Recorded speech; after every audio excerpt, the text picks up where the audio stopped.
Et pour la troisième étape de cette longue journée au Liban Sud avec l'ONG Naouraj, nous nous trouvons actuellement, Fadi Charnine et moi, à Marja Ayoun,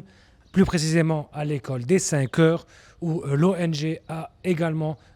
donné une participation pour les bourses scolaires dans cet établissement, comme il l'a fait juste avant à l'école orthodoxe de Marja Ayoun et à l'école principale de Laïa, à l'école Antonine.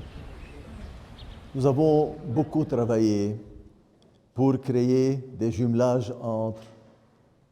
des écoles dehors et des associations en France et en même temps en Europe et aux États-Unis pour créer un parrainage pour les élèves du Liban.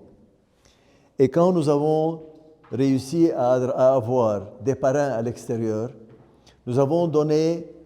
l'ultime priorité aux enfants du Sud. Et c'est pour ça que nous sommes venus chez vous, ma mère, ici, pour vous dire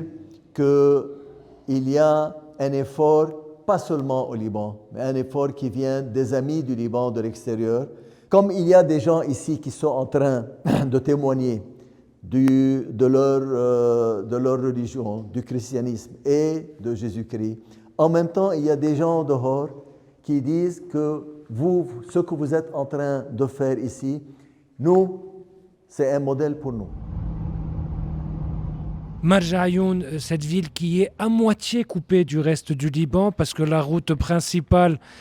qui mène vers Nabatie est complètement coupée, la route de Khardali. La seule route encore praticable doit passer par la Beka. Jdeïdet Marja Ayoun veut tenir, mais les habitants avec qui nous avons pu parler ne savent pas encore s'ils pourront rester l'année prochaine pour une année scolaire qui a été difficile. Cela fait 3 ans déjà qu'ils n'arrivent pas à avoir une année normale. Et cette année, comme ils le disent, ça a été un peu plus difficile parce que les coupures d'Internet rendent les cours en ligne très difficiles, sans parler des bombardements, des drones, des frappes, qui est devenu le seul sujet de discussion le jour comme la nuit.